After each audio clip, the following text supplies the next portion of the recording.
इस वक्त हमारी मौजूदगी जो है गोपालगंज जिले के प्रदेश महासचिव पंचायती राज प्रकोष्ठ के राष्ट्रीय जनता दल के एक कद्दावर नेता और कार्यकर्ता हमारे साथ बैठे हुए सुमन यादव जी।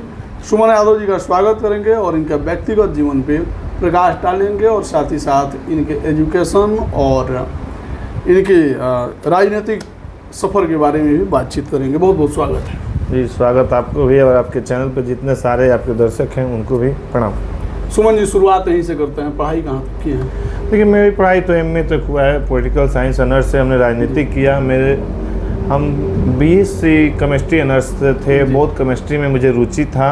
साइंस के हम एक टीचर भी थे। ज्ञानदा इंटरनेशनल स्कूल जो 6वीं में चलता है, पहले वो East and West International School के नाम से पोस्ट ऑफिस पर आधारित था। लेकिन हमने जब हमारे गार्जियंस के साथ दिक्कत आने लगी तो हमको अब साइंस से आर्ट्स में जाना पड़ा, राजनीति की पढ़ाई करनी पड़ी, तो हमने पॉलिटिकल साइंस कमला राय कॉलेज से किया। यानी कि अपनी गरीबी मिटाने के लिए अपने पॉलिटिकल साइंस को चुना और PG उससे करके आप राजनीति में आ गए? नहीं, गरीबी मिटाने के लिए नहीं जी, परिवार के साथ अत्याचार तंगी से आकर हमने राजनीतिक ज्वाइन किया। जी जी। आपको लगता है कि राजनीति में रहेंगे तो न्याय मिलेगा? हाँ, क्योंकि हम देखते थे कि जो राजनीतिक सफर वाले आदमी हैं वो किसी आम जनता को कितने परेशान करते हैं। जी जी। परिवार को, फैमिली को टॉर्चर करना, हमेशा परेशान करना। इसलिए हमने अपने पढ़ाई लाइन्स को अलग करते हुए हमारा सपना था TT बनना, जी जी, रेलवे में जॉब करना। कई बार प्रयास किए, लेकिन 2 बार सफल होने से बार बच गए। जी जी। टीचर भी बनने का सपना था, टीचर के लिए प्रयास किए लेकिन विफल रहे। उसके बाद से थोड़ा राजनीतिक में इंटरेस्ट आने लगा। परिवार को तंगी बार किया जाता था विपक्षियों के द्वारा, तो राजनीतिक पसंद आया, बस इसलिए राजनीति की पढ़ाई की। MA से पॉलिटिकल साइंस कमला राय कॉलेज से किए।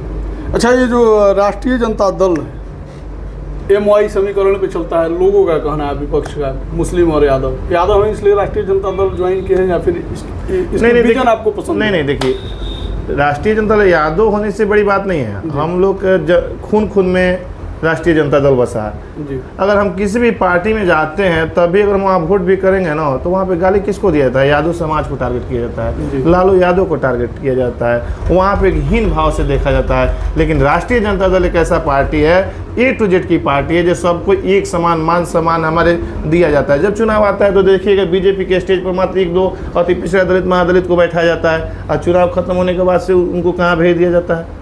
लेकिन हमारे पार्टी में ऐसा कहीं नहीं है, एक समान हमेशा देखा जाता है। अच्छा, ये बताइए, पार्टी के प्रति आप बड़ा आपका क्लियर स्टैंड होता है और हमेशा कोई भी घटना, दुर्घटना या फिर पार्टी से संबंधित कोई भी पोस्ट होता है, सबसे पहले उस पर आप बोलते हैं, मुखर होकर उस पर सारी चीज़ें लिखते हैं। पार्टी इसके लिए एक्स्ट्रा फंड करती है क्या? नहीं, देखिए, पार्टी में कोई एक्स्ट्रा फंड नहीं होता है। जहां हम रहते हैं ईमानदारी से काम करते हैं। पार्टी में अगर हैं तो पार्टी के लिए ईमानदारी से काम करना हमारा व्यक्तित्व है। पार्टी में है तो पार्टी के लिए काम करेंगे, पार्टी के बातों को रखेंगे, पार्टी के खिलाफ जो बोलेगा उसको जवाब देंगे, अगर अत्याचार होगा उसके भी खिलाफ जवाब देंगे। ये मेरा कर्तव्य है एज ए नेता, एज ए कार्यकर्ता होने के नाते। हमें कोई पार्टी के खिलाफ अगर कोई बोलता है उसको जवाब देना, विपक्षियों को जवाब देना और पार्टी के द्वारा बातों सिद्धांत को हर जनता के बीच में रखना, ये मेरी प्रथम भूमिका होगी। अच्छा, एक चीज़ बताइए, भविष्य में सुमन यादव को बनना क्या है? देखिए, भविष्य की तो बात हम नहीं सोचते हैं। हमने पंचायत चुनाव 2015 में जब मैंने राजनीति को शुरुआत किया, 2014 में, तो 2015-16 के पंचायत चुनाव में मैंने BDC का चुनाव लड़ा था, मामूली वोटों से मैंने हारा रही। उसके बाद के पंचायत चुनाव में महिला सीट होने के कारण मैंने चुनाव नहीं लड़ा। हम अभी जो फोकस होगा पंचायती चुनाव पे है, आगे ऊपर की अभी कोई सोच नहीं।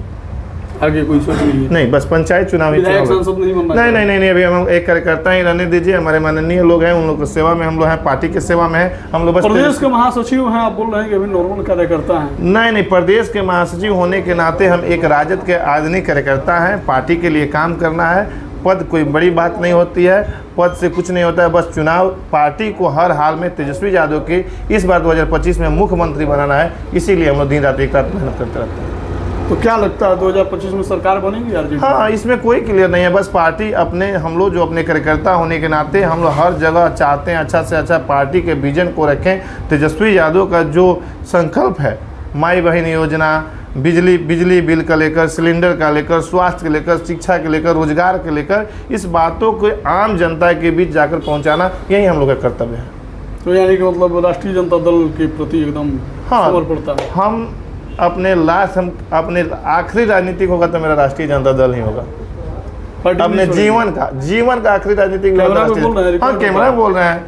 मेरे बाप दादा परदादा राष्ट्रीय जनता दल के थे, राष्ट्रीय समाजवादी थे लोग, उनके भी बेटा हम हैं समाजवादी हैं, और समाजवादी बन के ही राष्ट्रीय जनता दल का सेवा करते हैं। लोग बोलता है कि राष्ट्रीय जनता दल जो है परिवारवाद की पार्टी है। ऐसा कोई बात नहीं है। परिवारवाद कहाँ परिवारवाद, बीजेपी में परिवारवाद नहीं है। अच्छा एक चीज़ बताइए, मान लीजिए कि तेजस्वी यादव को कुछ पल के लिए साइड कर देते हैं, ठीक है, सपोज है, मान लीजिए उनको केंद्र के राजनीति में भेज देते हैं, फिर राष्ट्रीय जनता दल में मुख्यमंत्री का चेहरा कौन? नहीं, अभी तो कोई वैकेंसी नहीं है। तेजस्वी यादव ही मुख्यमंत्री चेहरा हैं और मुख्यमंत्री रहेंगे।